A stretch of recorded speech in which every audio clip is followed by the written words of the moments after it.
3 वर्षापूर्वी आम्ही लग्न अक्षदा ऍप्लिकेशनला सुरुवात केली आणि व्हॉट्सअपचे ग्रुप सुरू केले. प्रत्येक जिल्हानिहाय ग्रुप सुरू केले आणि मग जशी नवी नवरी हौशीनं तीनदा आरशात पाहते तसं आम्ही पूर्ण वेळ त्या व्हॉट्सअप ग्रुपवर देत होतो. आणि मग त्याच्या लिंक शेअर करत असताना त्याच्यात हौशे नवशे गवशे अनेक तत्व त्या व्हॉट्सअप ग्रुपमध्ये शिरू लागली. आता प्रत्येक ग्रुपला आम्ही मराठा लग्न अक्षदा हे नाव दिलं. त्यात पुन्हा आम्ही दररोज सकाळ संध्याकाळ एक मेसेज टाकायचं की हा फक्त सकल मराठा समाजासाठी समूह आहे. परंतु आजूबाजूचे लोक पण त्याच्यामध्ये समाविष्ट होत असतात. मोताळा तालुक्यातील एक बायोडाटा त्या ग्रुपवर आला. बुलढाणा जिल्ह्यातून एक फोन आला आम्हाला की ह्या बायोडाटावरील स्थळ पसंत पडलं, तर तुम्ही मध्यस्थ म्हणून आमच्या वतीनं बोलाल का? म्हटलं बोलायला काय हरकत नाही. त्यांनी नंबर वगैरे शेअर केला, आम्ही बोललो. म्हटलं बोलायला काही पैसे लागत नाही. त्यांनी म्हटलं बाबा पाहू, चौकशी करू. दोघांनाही फोनवर एकमेकांना विचारपूस केली. विचारपूस म्हणजे प्रॉपर्टी काय, मुलगा काय करतो, मुलीचा फोटो तर आलाच होता. मग दोघांचं थोडंसं त्यांना असं वाटलं की हे कुठेतरी जुळतं मिळतं स्थळ आहे आणि मग या माध्यमातून पाहापाहीचा कार्यक्रम त्यांना करायचा होता. आणि मग त्यांचा आम्हाला फोन आला की आमचं ठरलं की मुलगीला बघायला जायचं, तुम्ही जर सोबत आले तर बरं होईल, परंतु आपली स्वतःची वैयक्तिक कामं असतात. म्हटलं तुमच्यात तुम्हीच ते करून घ्या. मला वाशिम जिल्ह्यातून तिथपर्यंत जाणं शक्य होणार नाही. 150-200 किलोमीटर दिवस जाईल. तर तुम्ही जवळच्या जवळ तिथं जाऊन मुलीला पाहून या. बाकीचं जर काही बोलणी वगैरे करायचं काम पडलं तर आम्ही येऊ. आणि हे होत असताना मग त्यांचा अजून फोनवर संपर्क झाला. फोनवर बोलता बोलता मग एकमेकांचे नातेवाईकांची विचारणा होत आली. मात्र जसं आता आमच्याकडे काही मराठा समाजामधली जी नावं असतात, आडनावं असतात, तर ती कुठेतरी परिचयाची असतात आणि ही आपली कुठेतरी नाळ जुळली पाहिजे किंवा नात्यागोताचा संबंध जुळला पाहिजे या हिशोबानं नातेवाईक आपण बायोडाटावर लिहित असतो. मामकुळ आपण लिहित असतो. त्याच्या मागचा उद्देशच तो असतो.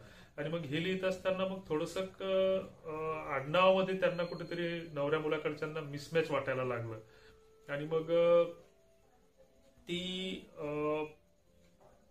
हे झाल्याच्या नंतर मग त्यांनी प्रत्यक्ष आडनावाचं काही मॅचिंग होत नव्हतं. मग विचारणा केली की तुमची उपजात कोणती? म्हणजे त्यांना वाटलं कुणबी, अक्करमाशी, बारमाशी या प्रकारातले ह्या असतील कुठेतरी. परंतु ती 12 बलुत्यापैकी एक दुसरीच जात त्या ठिकाणी निघली. निघली तर त्याच्यामध्ये त्या लग्न अक्षदाच्या ग्रुप ऍडमिनचा काही एक दोष नाही. आम्ही निवेदन टाकत असतो. लग्न अक्षदा ऍप्लिकेशनवर टर्म्स अँड कंडिशन, सूचना, भलं मोठं लांबलचक आम्ही मजकूर लिहिलेला आहे, पण लोकांना ते वाचायसाठी वेळ नसतो. आणि मग ते झाल्याच्या नंतर त्या नवऱ्याकडच्या मुलाचा आम्हाला फोन आला, हे काय धंदे लावले तुम्ही?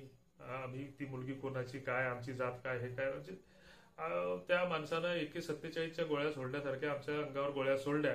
आणि त्याच्यावरून मग असे 2-3 प्रकार घडत गेले. आणि मग काही ग्रुप आम्हाला हे बंद करावे लागले. बंद केल्याच्या नंतर मग आमचा एक विदर्भाचा ग्रुप होता.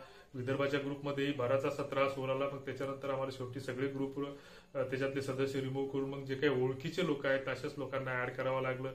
आता 2-3 ग्रुप आम्ही चालवतो. त्या ग्रुपला दर 8-10 दिवसातून आम्ही एक व्हॉट्सअप ग्रुपची लिंक टाकतो किंवा लग्न जुळण्याच्या हिशोबाने लोक याच्यामध्ये जुळले पाहिजेत. हा एक चांगला प्लॅटफॉर्म आहे.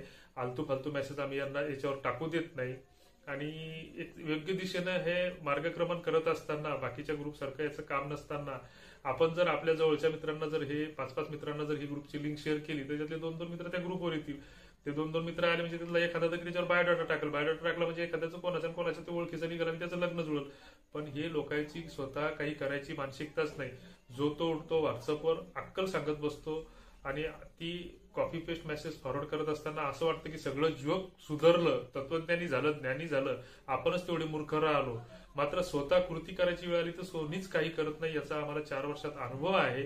बऱ्याचदा आम्ही व्हॉट्सअप जे काही बायोडाटा किंवा रिक्वेस्ट लग्न अक्षदाच्या प्लॅटफॉर्मवर येतात तर मुलींच्या वडिलांना आम्ही मेसेज करतो की असं असं स्थळ तुमच्यासाठी मिळतं जुळतं असू शकतं.